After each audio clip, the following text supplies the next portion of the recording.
Bonjour et bienvenue dans le Buzz TV Orange TV Magazine. Mon invité du jour est loin d'être une femme de l'ombre révélée par Marc-Olivier Fogiel. Elle a ensuite connu la lumière sur Canal+. Et après 7 années passées sur la chaîne cryptée, ça correspond à peu près à un cycle amoureux, elle a quitté le domicile conjugal pour France 5 où elle enflamme désormais, c'est à vous, de ses interviews coup de poing. C'est-elle aussi bien les encaisser que les donner? C'est ce qu'on va savoir tout de suite. Bonjour Anne-Elisabeth Lemoine. Je vais me prendre quand même un coup de poing. Bonjour, Rien du Nicolas. tout. Ça va? Oui, ça va très bien. Merci de nous rendre visite. Je le disais, vous avez quand même réussi une rentrée assez tonitruante, c'est le moins qu'on puisse dire, sur France 5. Vous vous attendiez vous-même à ce que ça se fasse aussi vite, que votre intégration soit aussi facile? Non, mais je l'ai su rapidement dans l'année. C'est-à-dire que c'était un coup de poker, c'est vrai. On sait ce qu'on quitte, on ne sait jamais ce qu'on trouve. Mais dès le pilote, je suis sortie du pilote, j'ai enlevé mon micro, je me suis dit, mais tu as pris la bonne décision, tu vas trouver ta place. Anne-Sophie est hyper accueillante, elle était vraiment contente qu'on soit là. Je veux dire, ça faisait longtemps qu'un animateur ne m'avait pas dit « je veux que tu sois dans mon émission » puisque Bruce m'avait récupéré dans ses valises. Toussaint, oui. Voilà, Bruce Toussaint. Voilà, il m'avait trouvé, j'étais déjà là. Et pareil pour Ali, on était déjà là avec Nicolas Domenach et Ariel. Là, Anne-Sophie, elle est venue me chercher, vraiment. Vous la connaissiez de l'époque Canal+, puisqu'elle est restée longtemps aussi comme vous, on s'était croisés et on avait eu un super contact. D'ailleurs, elle avait animé les soirées présidentielles avec Michel Denisot. Exact. Et en coulisses, on avait discuté et pour m'amuser, je lui ai dit « mais qui de toi ou de Michel Denisot va annoncer le nom du nouveau président ?» Elle a dit je ne sais pas, je vais t'inquiète, je vais te négocier ça en direct. On arrive sur le plateau du Grand Journal pour présenter le dispositif de Cabal, j'en faisais partie. Et alors tout d'un coup, je dis à Michel Denisot mais qui va annoncer le nom du nouveau président? Et alors évidemment, il était obligé de dire ce sera Anne-Sophie, il fallait qu'il soit gentleman. Donc on s'est fait un petit clin d'œil et il l'a fait, c'est elle qui annonçait le nom du président. Et donc elle a vraiment voulu de vous sur cette émission. Exactement. Voilà. Ça fait du bien de se sentir c'était rare d'ailleurs quand voulu désiré. Ouais. Et je lui disais mais t'es bien sûre Anne-Sophie, tu veux bien d'une autre femme, d'une autre fille, une autre blonde à peu près de ton âge, journaliste aussi, t'es bien sûre, t'as pas de problème avec les filles? Elle me dit mais non, j'ai aucun problème avec les filles, je serais ravie que tu viennes, on veut des profils plus journalistes et toi et Pierre on veut vraiment que vous veniez Donc l'autre c'est Pierre Lescure, il y a aussi Mathieu Noël, oui. Patrick Cohen, donc eux vous connaissiez d'ailleurs, puisqu'on a l'impression vraiment qu'entre vous ça se passe très bien, que la mayonnaise a vite pris. C'est ça qui est dingue, c'est que ça fait ligue dissoute un peu reconstituée, mais parce que ça fait quand même un paquet de temps que je travaille, 20 ans, donc Patrick Cohen je l'ai connu, j'étais jeune reporter à RMC, lui travaillait à l'époque à RTL, donc on se croisait sur le terrain, il me raconte que je le saoulais dans les voyages officiels à faire pia tout le temps.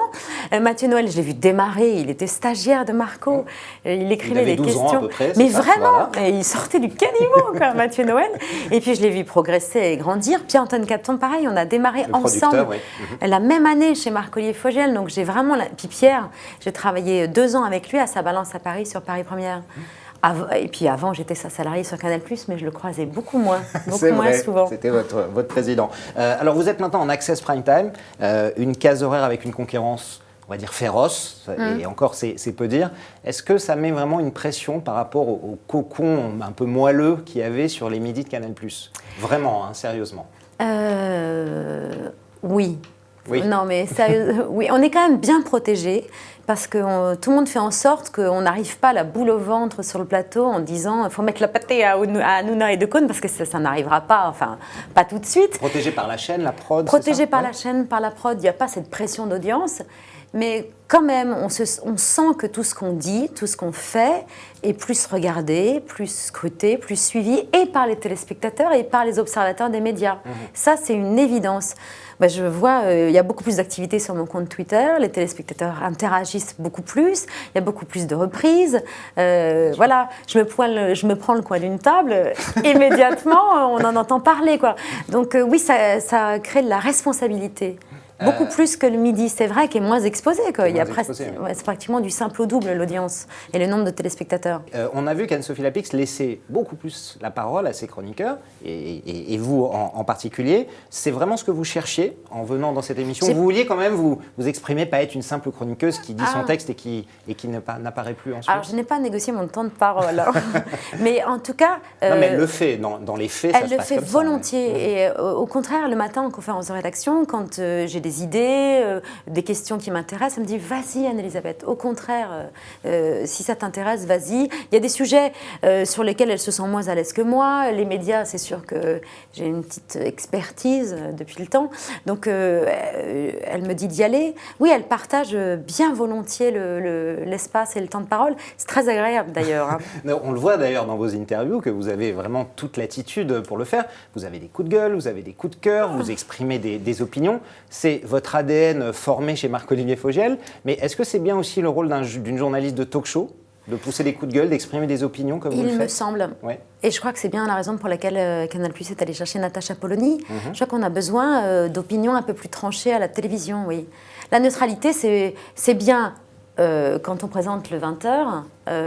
Quand on s'adresse aux téléspectateurs, qu'on a des invités, qu'on traite de sujets de société et qu'on a la possibilité d'avoir un regard, effectivement, que Marc-Olivier Fogiel m'a toujours demandé de cultiver, c'est bien de l'exprimer, de prendre quelques risques, oui, de ne pas juste passer les plats et de faire de la promo un peu tiédasse. Il faut se mouiller un peu, mais on prend des risques, hein, c'est sûr. Et ça se voit d'ailleurs, vos interviews ne passent pas inaperçues, j'en prends comme ça deux au hasard, vous avez été plus que pugnace avec Aymeric Caron, vous avez été très mordante avec Éric Zemmour. Je ne me suis pas rendu compte avec Aymeric Caron. C'est vrai? Mais vous mangez du lion pendant le dîner ou pas? Mais non. Mais en plus, même pas. Et puis je ne cherche pas le buzz, le clash. C'est marrant parce qu'Aymeric Caron dit pareil. Mais c'est parce que c'est des questions vraiment que je me pose. Et parfois, oui... Et vous allez loin avec le clash avec Éric Zemmour, était bien réel celui-là. Mais Éric Zemmour m'avait sérieusement agacée. Oui. J'ai lu son livre et je me suis mangé les 500 pages, je crois, du livre d'Éric Zemmour. J'ai passé un super mauvais week-end, non mais très sérieusement. Je me disais, mais de qui parle-t-il et de quelle époque, dans quelle époque vit-il? Moi, je me sentais agressée et insultée. Et oui, j'avais l'impression que c'était pas moi, Anne-Elisabeth Lemoine, qui était agressée, mais les femmes en général. Et j'avais pas envie d'en découdre avec lui, j'avais envie de demander de s'expliquer, de se justifier. Mais et sa défense vous a paru je l'ai senti un peu déstabilisée parce qu'on l'emmenait sur un terrain un peu plus personnel, un peu plus intime. Et du coup, on n'était pas sur les chiffres, les stats, avec lesquels il est très à l'aise d'ailleurs, et puis ça ressemble à une bataille de chiffres. Là, tout d'un coup, je l'ai mis sur un terrain peut-être plus féminin, et ça, là, je l'ai senti un petit peu déstabilisé, mais enfin, il est reparti tout de suite à l'attaque. Mais la seule chose que je me disais, moi, c'était souris. Voilà. Ne sois pas agressive, ne sois pas désagréable, parce qu'avec le sourire, toutes les questions se posent correctement. D'ailleurs, Anne-Sophie, elle sourit beaucoup, et ça fait hyper bien passer les choses, je trouve, dans sa façon d'interviewer. On vous l'a demandé 100 fois, Anne-Elisabeth, mais je ne peux pas m'empêcher de vous le demander. Le rôle de Joker, oui. N'en avez pas un peu marre, à force? Ben non. Soyez honnête. Non, sérieux? Vous n'en avez pas marre? Non, parce que quand j'ai remplacé les premières fois Bruce Toussaint, je ne savais pas faire. J'ai fait mes armes avec Ali Badou. Et vous avez remplacé aussi. Voilà, maintenant ça va. Je sais faire décoller ces Boeing, parce que c'est vraiment des énormes avions, quoi. C'est des gros porteurs. Donc je sais les faire décoller, je sais les faire atterrir, donc ça c'est bon. Je ne l'avais jamais fait à une heure aussi exposée. Donc ça, c'est le petit plus. Voilà, je vois le verre à moitié plein et pas le verre à moitié vide. Et puis on ne sait jamais, ça va peut-être donner des idées. Est-ce que justement France Télévisions vous a laissé miroiter la possibilité d'avoir une émission, que ce soit France 5, France 2, Pour France 3? l'instant, rien du tout. Mais je sais qu'avec Pierre-Antoine, on veut réfléchir à quelque chose, parce que ça faisait hyper longtemps qu'on avait envie de travailler ensemble, Pierre-Antoine Capton. Donc on se dit, il faut qu'on réfléchisse à quelque chose, mais il faut qu'on ait la bonne idée. Et vous en avez envie, en tout cas. Ah oui, bien sûr, ce serait mentir, ce serait faire une grosse cahuzac, les yeux dans les yeux, que de vous dire que j'ai pas envie d'un programme à moi.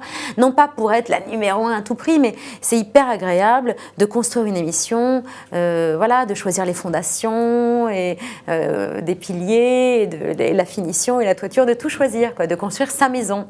C'est hyper agréable. Voilà, c'est ça dont j'ai envie. Merci beaucoup Anne-Elisabeth Lemoine. Je vous en prie, on en fait quelque chose de cette histoire. Plein. Merci d'être passé nous voir. Merci à vous. Je rappelle donc qu'on vous retrouve tous les jours, c'est à 19h sur France 5, dans C'est à vous avec Anne-Sophie Lapix, et évidemment aussi un lundi sur deux, où vous remplacez Anne-Sophie quand elle est à mon croisé. Voilà, et on vous souhaite évidemment plein de réussite dans ce nouveau challenge. Merci d'être venu nous voir. Merci beaucoup à vous. Le Buzz TV revient demain avec un nouvel invité.